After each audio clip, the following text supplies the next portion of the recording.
Caroline Norton's fingers trembled as they pressed against her little boy's fevered forehead.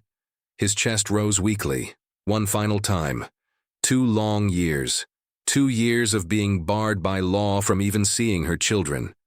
And now, hidden away in a cramped servant's room, she held her 9-year-old William as he slipped away. The message had come that morning, a frantic note that he was gravely ill. She had rushed from her brother's house, her heart pounding with every turn of the carriage wheels. But the law that had stolen her children decided even when she could say goodbye. Her husband, George Norton, permitted this meeting only once the doctor confirmed it was already too late. "Mama." William's voice came as a faint whisper, his eyes glazed, searching her face as if she were a stranger. 2 years had stolen bedtime stories, lullabies, and gentle lessons. 2 years had erased her from his memory.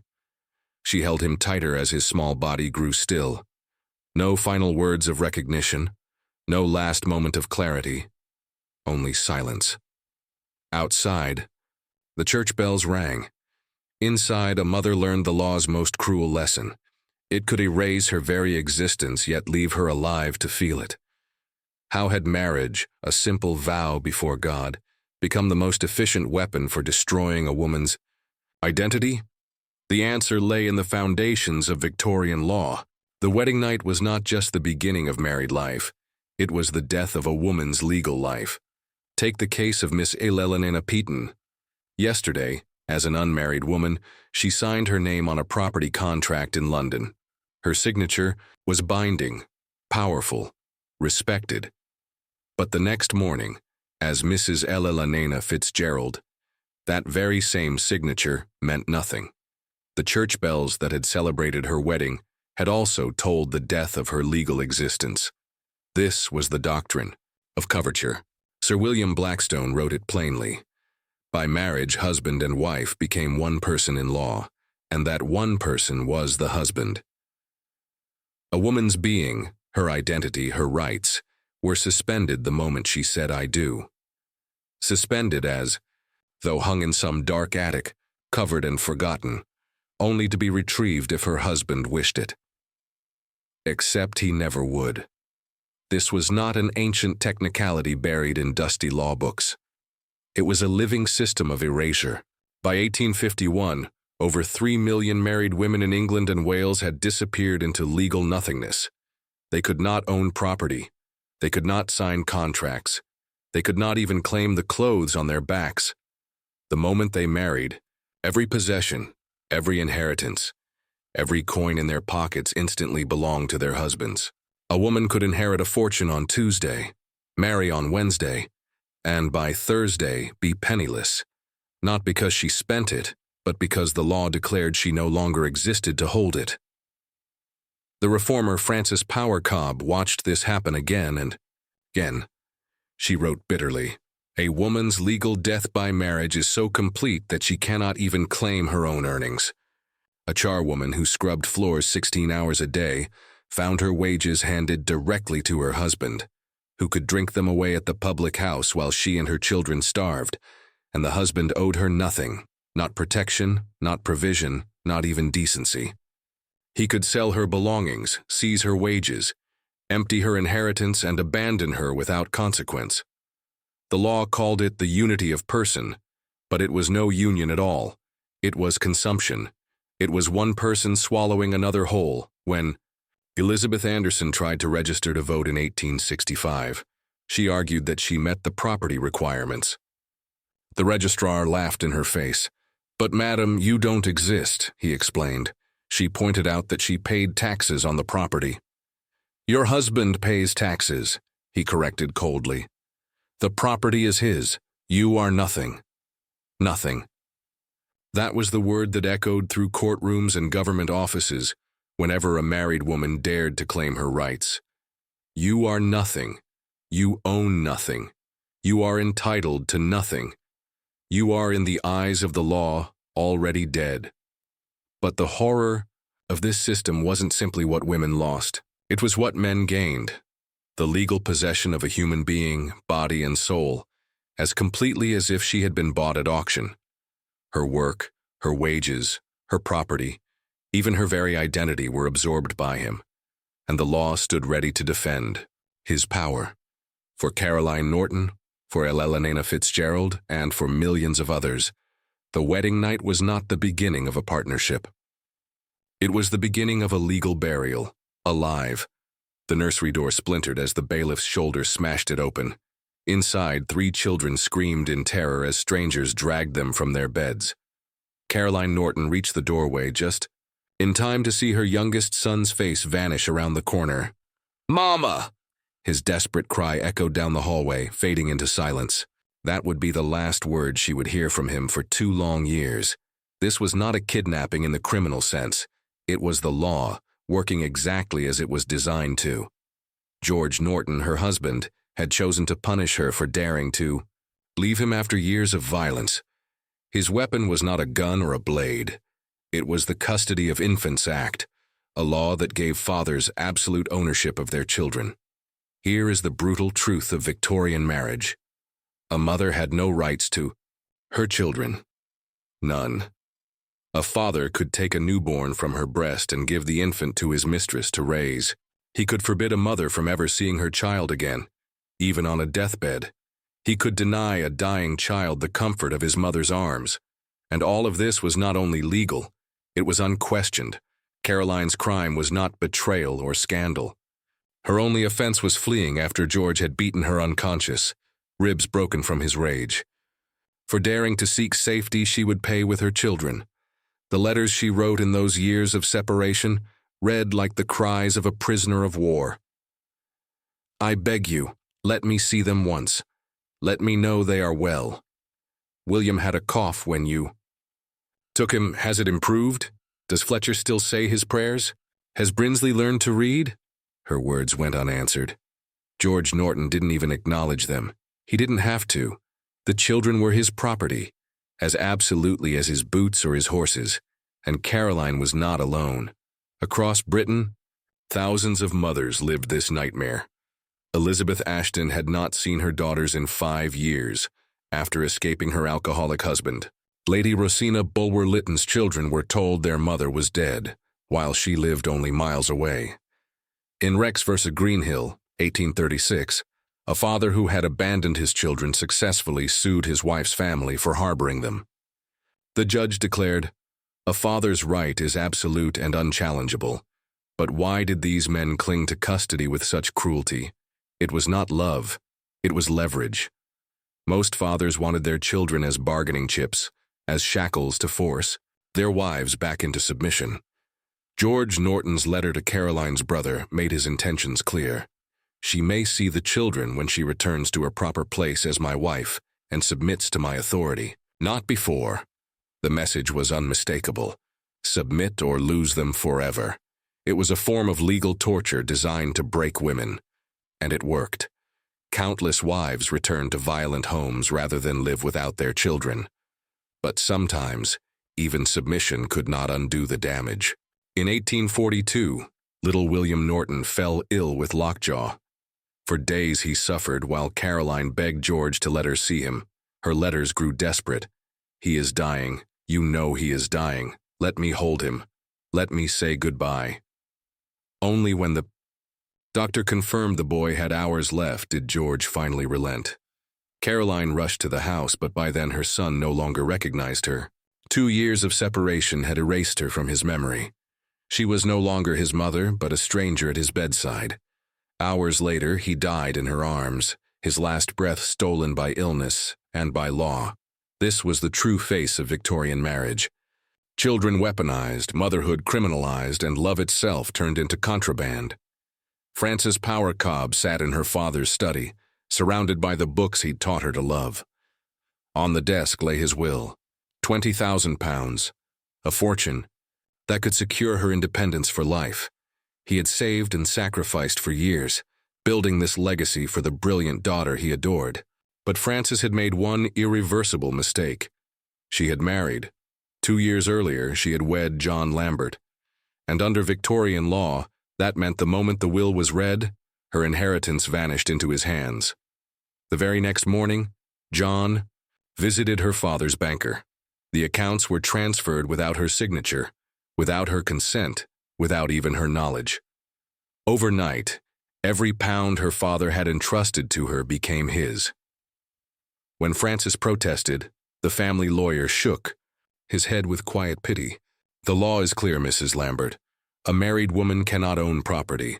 Your husband has been generous to allow you pin money." Pin money. A few coins for ribbons or gloves. This from a fortune that could have bought a house, launched a career, secured freedom for a lifetime. Within 18 months, John had squandered every penny on reckless investments. Her father's careful savings evaporated like mist, and Frances had no legal recourse. And Frances was not alone. All across Britain, women watched their inheritances disappear into their husbands' pockets. Sarah Richardson inherited 3 houses from her aunt. Her husband sold them all to cover gambling debts. Mary Ashford received a legacy of railway shares. Her husband liquidated them within a month of the wedding. Even wedding gifts were legally his. Jewelry passed down through generations could be pawned by a husband at will. One man even sold his wife's entire wardrobe, leaving her with nothing but the dress she wore. The courts upheld him. Lord Justice Fletcher put it bluntly when ruling on a similar case. What a husband does with his property is his business alone. His property, not their property, never her property. But the theft of inheritances was only the beginning. Consider Ellen Woodhouse. With nothing but a single sewing machine in her front parlor, Ellen built a thriving dressmaking business. Her gowns were sought after by London's elite. 20 seamstresses worked under her name. Her shop on Bond Street rivaled the best in Paris. She had built an empire by her own skill, her own labor, her own vision. But here was the cruel truth of Victorian business law. Ellen could not own the business she created. Every contract she signed was void. Every coin she earned belonged to her husband.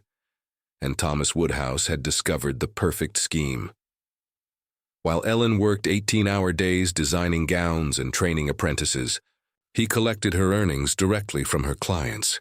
Hundreds of pounds each week disappeared into his gambling debts. Suppliers demanded payment.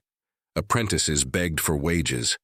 Ellen pleaded with Thomas for money to keep the business alive.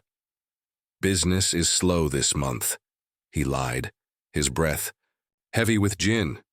Business was not slow, orders overflowed, but every pound Ellen earned was swallowed whole by her husband's addiction. One morning the bailiffs came. 20 sewing machines seized, bolts of silk and satin confiscated, half-finished gowns for clients carried away. In a single morning, Ellen's empire collapsed. Her apprentices were left unemployed, her clients furious, her reputation in ruins. And Thomas? The law shielded him. The failure was considered his, the consequences hers. Ellen wrote bitterly to her sister, "I am Sisyphus in petticoats, forever pushing the boulder of his debts uphill, only to watch it roll down again. But unlike Sisyphus, I once stood at the summit. I know what I have lost." This was the pattern everywhere. Women built, men squandered, and the law made sure only one side had power. The hands that stitched gowns, that baked bread, that managed shops were invisible in the eyes of the courts. The husbands were praised as natural heads of business. The wives who created the wealth were left with nothing. Inheritances stolen, wages stolen, businesses stolen. Victorian marriage was not simply a bond between two people. It was legalized plunder, where one life consumed another with the blessing of the law. The judge lifted his hand in the courtroom, holding his thumb aloft. "No thicker than this," he declared, as if reciting a recipe instead of measuring a weapon. That ruling, first given by Lord Justice Buller in 1782, echoed across Victorian courtrooms for generations. A husband could legally beat his wife, so long as the rod he used was no thicker than his thumb. They called it the rule of thumb. It transformed domestic violence from a crime into a matter of proper measurement. Hannah Mullins sat in the witness box, her left arm in a sling, her face still purple with bruises. For 5 years she had endured escalating violence at the hands of her husband. Broken ribs, a fractured skull, screams in the night that neighbors whispered about but dared not intervene. Now, finally, she had gathered the courage to press charges. The evidence was overwhelming. The prosecutor laid it out piece by piece: 3 broken ribs, burns on her arms from a heated poker, bite marks on her shoulders, a concussion so severe it left her temporarily blind. The hospital report read like a record of torture. Dr. Matthews, who had treated her, spoke with quiet horror. "In 30 years of practice, I have rarely seen such injuries in a living patient. One more blow to her head would likely have been fatal." The courtroom grew silent, but then the defense stood, calm, confident, unshaken. "My client admits to correcting his wife's behavior," he said, "but he used a rod clearly within legal limits. As for the other injuries, who can say how a clumsy woman might hurt herself about the house? Clumsy." That word hung in the air like poison. Hannah, who had once been a seamstress so skilled she could thread a needle by candlelight, was now accused of clumsiness so extreme it resembled systematic torture. And the judge? He seemed less concerned with her broken bones than with her supposed disobedience. What had she done to provoke such correction? Had she been respectful? Had she fulfilled her wifely duties? Hannah's voice trembled as she explained.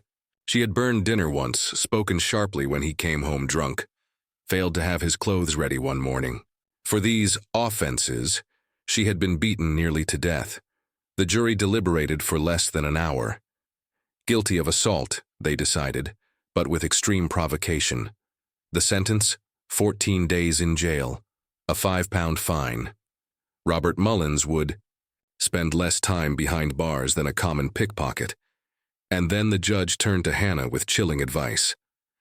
"Perhaps, Mrs. Mullins, you might reflect during your husband's brief absence on how to better maintain domestic harmony.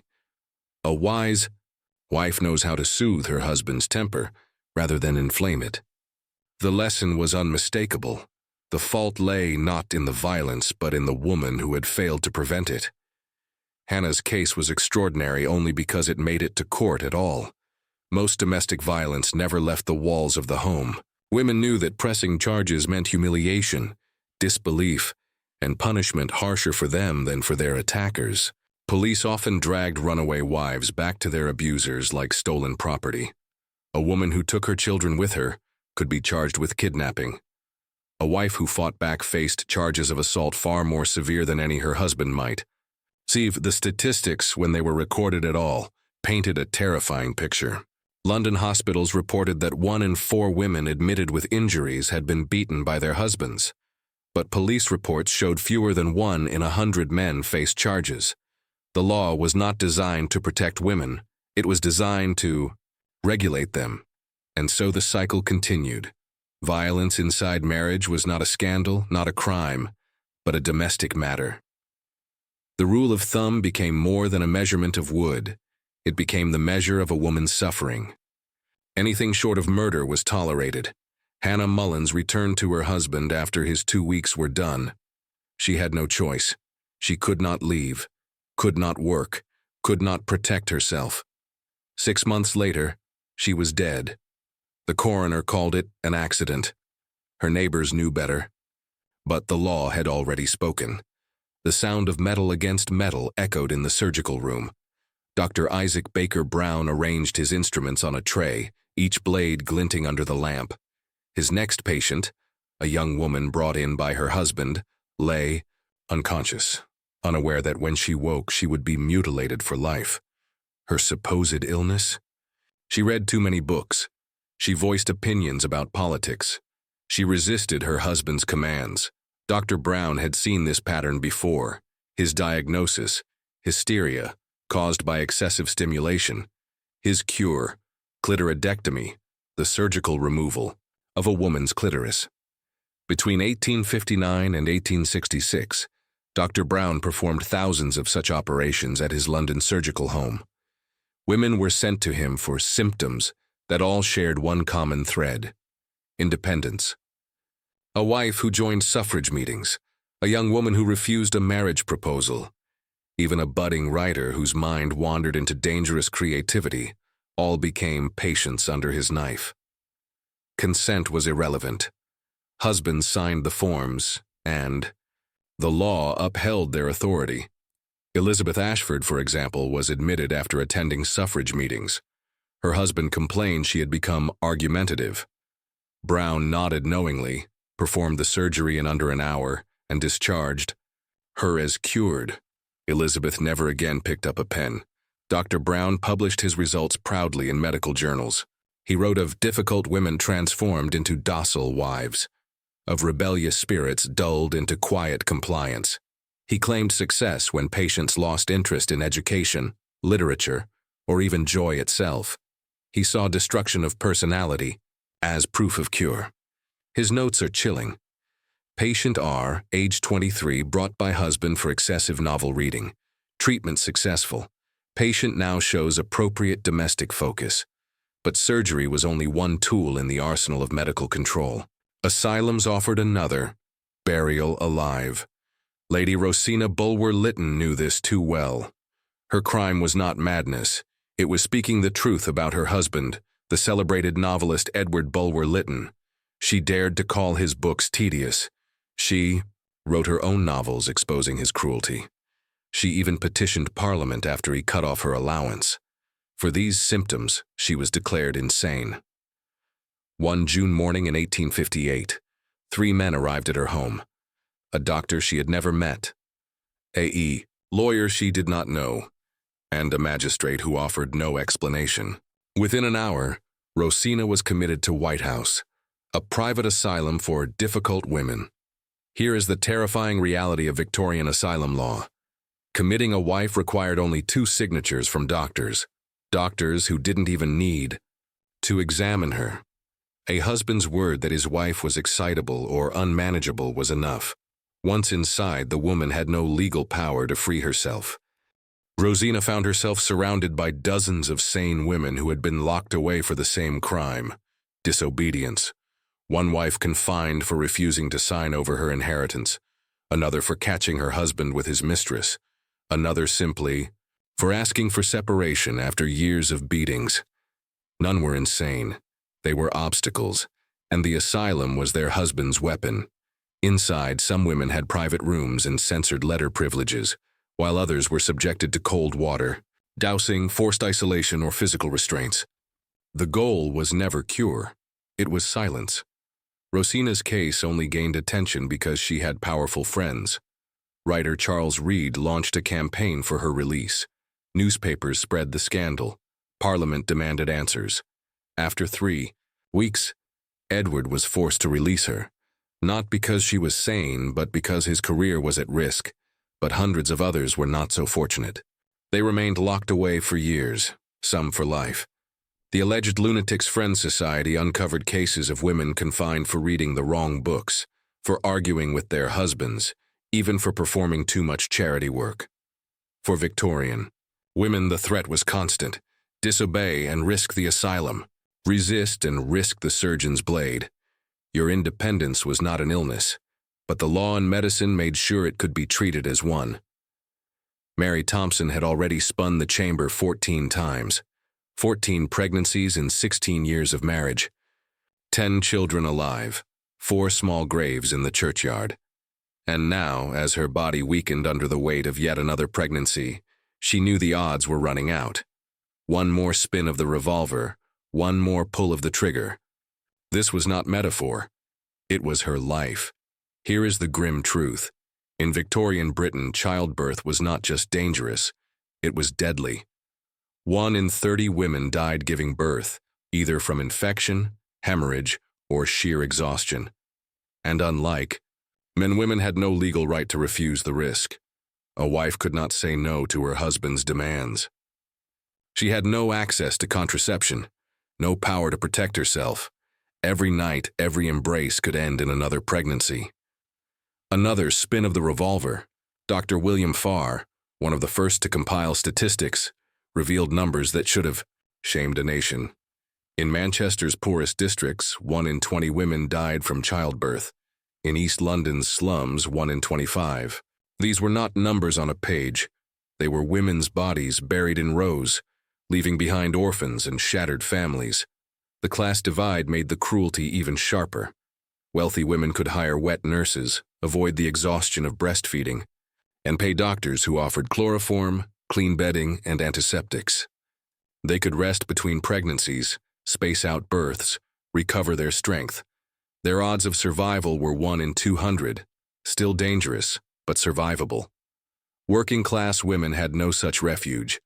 They labored in fields, in factories, in homes, their bodies worn down before they ever faced the agony of childbirth. They gave birth in dark, dirty rooms without proper care, often returning to work within days. They buried child after child, while the law demanded they keep producing more. Mary Thompson hemorrhaged during her 15th delivery. The local midwife tried desperately to save her, but the blood would not stop. By the time her husband fetched a doctor, it was too late. She died, leaving 10 children behind. Within 3 months, her husband remarried. Not out of love, but out of necessity. Someone had to care for the children. Someone had to spin the revolver again, and women did fight back, in whispers, in desperation, in secret. They drank pennyroyal tea, knowing it might poison them. They lifted heavy stones or jumped from ladders, praying it would end their pregnancy. They turned to back-alley abortions, often trading one kind of death for another. The law called these acts crimes. Women called them survival. Reformers collected their testimonies. "I've buried 3 sisters to childbirth," wrote one woman. "Now it is my turn," another confessed. 16 times I have gone through it. Each time I pray it will be the last, one way or another. But even speaking of family planning was forbidden. The Obscene Publications Act of 1857 criminalized the distribution of contraceptive information. Annie Besant was prosecuted in 1877 for publishing a pamphlet on birth control. The message from the state was clear. Women's bodies were for breeding. Their lives were expendable. Doctors knew better. By the 1860s, antiseptic techniques existed. They understood the dangers of too many pregnancies. But the law gave husbands absolute control over their wives' bodies. And society praised large families as proof of male virility, no matter the cost in women's blood. Mary Thompson's daughters would carry the same burden, the same fear, the same deadly odds. A cycle passed from mother to daughter, generation after generation. Spinning, the chamber, pulling the trigger, waiting for the bullet. Victorian marriage promised love, stability, and family. But for countless women, it promised only another grave. Coal dust clung so thickly to Sarah Richards's skin that the inspector did not realize she was 9 months pregnant until she collapsed in the tunnel. For 12 hours a day, she crawled, on hands and knees through passageways barely 3 feet high, dragging a 100-pound cart of coal chained between her legs. The leather harness cut into her swollen breasts. The chain bruised her thighs. And deep in her belly, the baby she carried kicked against the crushing weight of the load. Here is the shameful truth. Victorian labor law protected animals more than women. Pit ponies had regulated work hours and mandatory rest periods. Pregnant. Women had neither. They worked until their bodies gave out, until labor began right there in the tunnels. Some gave birth underground, in darkness, with coal dust in their lungs, and returned to work days later, bleeding and broken. The Parliamentary Commission of 1842 uncovered horrors even hardened politicians struggled to believe. Women and girls, some as young as 6, crawled through mines in conditions unfit for beasts. But it was the pregnant women who shocked them most. Sarah's story was typical. Married at 16 to a miner, pregnant by 17, she joined him underground because one man's wages were not enough to feed a family. The mine owners paid women half of what men earned, but half was still survival, and survival demanded sacrifice. The inspectors listened to testimony after testimony. Betty Harris, age 37, told them, "I have a belt around my waist and a chain passing between my legs, and I go on my hands and feet. The road is very steep. I have drawn till I have had the skin off me. The belt and chain is worse. When we are in the family way, when we are in the family way." That phrase haunted the commissioners, as if pregnancy were just another workplace hazard, like damp weather or loose stone. Sarah herself had given birth underground before. Once, labor began in the tunnels with no one around. She delivered her son in pitch darkness, biting through the umbilical cord herself. She tied the newborn to her chest with rags and crawled out, pulling the cart behind her. The child lived 3 days, and Sarah was not exceptional. Inspectors documented hundreds of pregnant women underground, their spines twisted from crawling, their skin permanently blackened, their lungs scarred by coal dust before their babies even drew breath. The report caused public outrage. One politician declared that Britain's prosperity was built on the broken backs of its women. The Mines Act of 1842 banned women from working underground, but for Sarah, the victory was hollow. Without her wages, her family starved. She found surface work instead, breaking coal with hammers in the freezing rain, pushing heavy carts up steep inclines. Still pregnant, still laboring, still treated as less than human. 2 days after an inspector discovered her condition, Sarah gave birth. The baby girl was tiny, weak, coughing with every breath as if she had inhaled coal dust in the womb. She lived 6 weeks. Sarah buried her daughter and returned to work days later. This was the reality of Victorian Britain. Women's bodies sacrificed not only to their husband's authority but also to the empire's hunger for coal. Their wombs, their spines, their lungs, consumed by darkness. The mine ponies had better protection than the women. Margaret Henderson counted the coins again, her fingers trembling as she pushed them into neat stacks. 600 pounds, that was the price of freedom. The Matrimonial Causes Act of 1857 had finally made divorce legally possible for ordinary people. But ordinary people could never afford it. The total cost of proceedings, lawyers, court fees, endless paperwork, ranged from 500 to 1,000 pounds.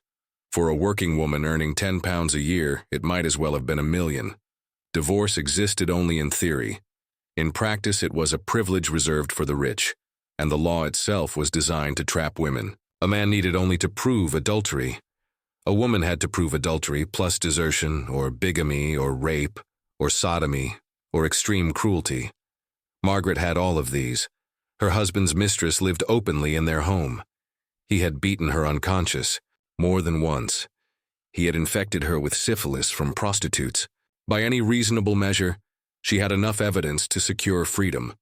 But evidence wasn't the barrier. Money was. For 3 years, Margaret scraped together every penny she could. She skimmed coins from household money, hid sewing wages inside. Her shoes tucked silver behind loose bricks in the cellar. Every penny saved meant something else lost. Medicine for her children, coal in winter, sometimes even food. Still, she kept counting, kept hoping. One December morning, her husband found her hiding place. 400 pounds, 3 years of secret saving, gone in an instant. He pocketed the money without a word. The law declared it his, just as it declared her body, her children, her very existence his. The escape she had built in silence crumbled to dust. Other women tried their own desperate strategies. Pawn shops overflowed with wedding rings, sold by wives trying to raise money for divorce fees. A gold band might fetch a few pounds, hardly a dent in the hundreds required. And even for the rare woman who raised the money, the ordeal was brutal. Divorce hearings were held in open court, with newspaper reporters scribbling every sordid detail. A woman's humiliation became public spectacle.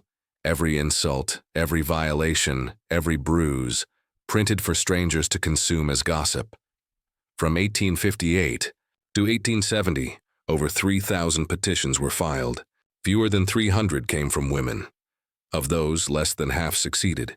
Judges dismissed cases on technicalities, sneered at testimony, demanded evidence no woman could safely provide. One wife, Anastula, spent 7 years saving before filing. She had witnesses to her husband's adultery, medical proof of his violence, even evidence of venereal infection. The judge dismissed her case because she had continued living in the same house. What choice had she? To leave was to starve. To stay was to be punished for endurance. For the unlucky, even escape meant ruin. Divorced women lost everything: children, homes, social standing. They became pariahs, unmarriageable, unemployable, unwanted. Respectable boarding houses refused them rooms. Hotels turned them away. They had traded one kind of social death for another. For Margaret, the coins she once hid became her last hope stolen. She never raised the money again. After one savage beating, she did not get up. The coroner ruled her death natural causes. The neighbors whispered otherwise. They knew the truth. In Victorian Britain, death was cheaper than divorce, and so the rivers filled with women's bodies, the graveyards with their names, not because they lacked courage, but because the law offered them no way out. The telegram arrived on a gray September morning in 1842. Come at once. William dying. Caroline Norton had been fighting for 2 years. 2 years of petitions, pamphlets, and desperate letters to Parliament. She had become the public face of mothers' rights. Her grief turned into words that shook the foundations of law. But in private, she was still a prisoner, barred from her children, silenced by courts that declared her nothing, and now her youngest son was slipping away.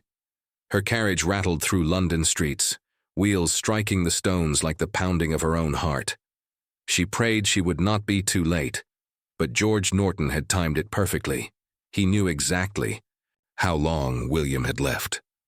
The servants led her not through the front entrance, but through the tradesman's door.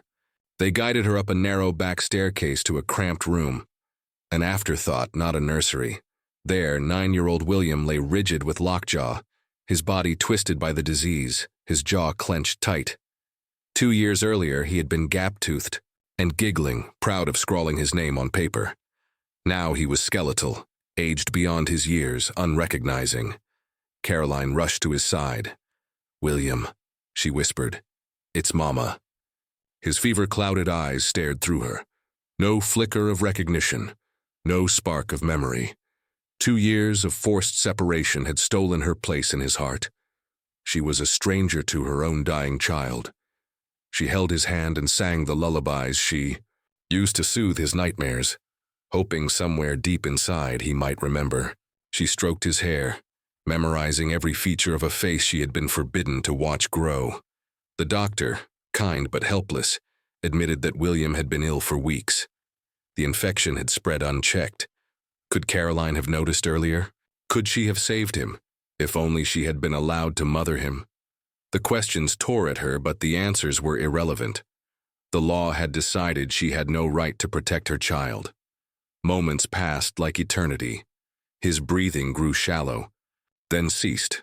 One heartbeat, then none. The silence was deafening. She had held her son as he entered this world, and now she held him as he left it, denied every moment in between. George Norton arrived after it was over. He had been at his club. He looked at his son's lifeless body with detached inconvenience, as though death had interrupted his day. To him, William was not a child. He was property, and the law agreed. Caroline was not permitted to stay for the funeral. That was a father's right. She watched from a hired carriage as they lowered William into the ground, forbidden from scattering earth, forbidden even from leaving flowers. She was a ghost haunting her own child's burial. Her grief hardened into fury. She poured it into pamphlets, her words burning with the anguish of a mother robbed of everything.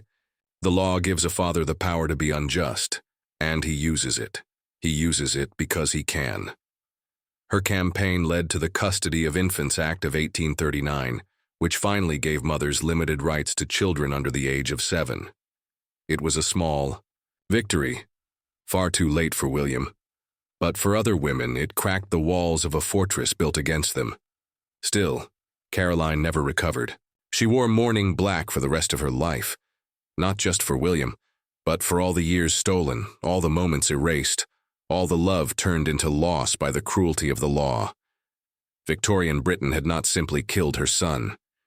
It had murdered her motherhood, Caroline Norton holding her dying son, Ellen Woodhouse watching her business collapse in a single morning, Sarah Richards crawling through coal shafts with a baby in her womb, Rosina Bulwer-Lytton locked in an asylum for daring to speak the truth, Mary Thompson spinning the chamber of childbirth again and again until her luck ran out, Margaret Henderson saving coins in secret, only to find death was cheaper than divorce.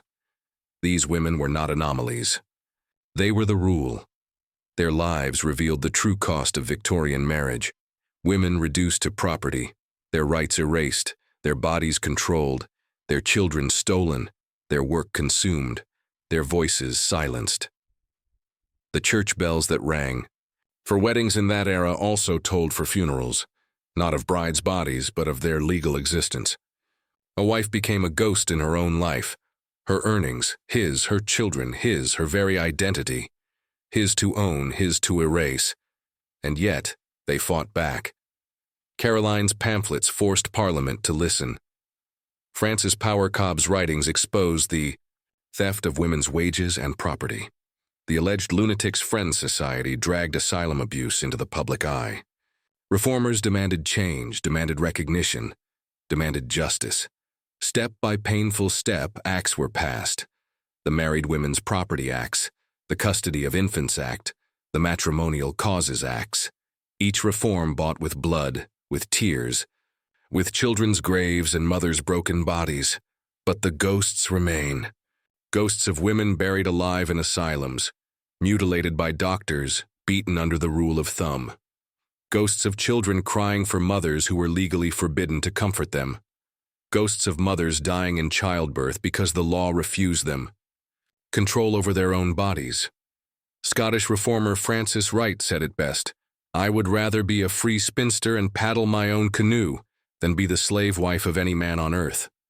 The price of that slavery was written in women's bodies, minds, and lives. This is the legacy of Victorian marriage. Not romance, not stability, not protection, but law as a weapon, turned against half of humanity. And the warning remains.